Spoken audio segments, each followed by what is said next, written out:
बलदेव अपन अड्डा बंद कर ले। अड्डा अड्डा बंद कर दी। आज तक केहू पैदा ना भई बलदेव सिंह के अड्डा बंद करे के।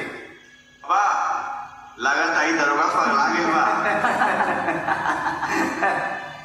बाबा एकरा के रांची भेज देवल जाओ, पागल खाना ना में। रे ना, अरे ना रे ना, एकरा के कुछ दक्षिणा दे दे। चल जी अपन धंधा पे लगाम लगा ले। लगाम लगाम घोड़ा के लगावल जाला और हम पागल हाथी है, पागल हाथी। अगर गलती से गिर गई नू चिपा जाइए। हाथी के वह मोकेला कि वो बहुत ताकतवर बा, बट एगो चूटी भी ना ओकर जान ले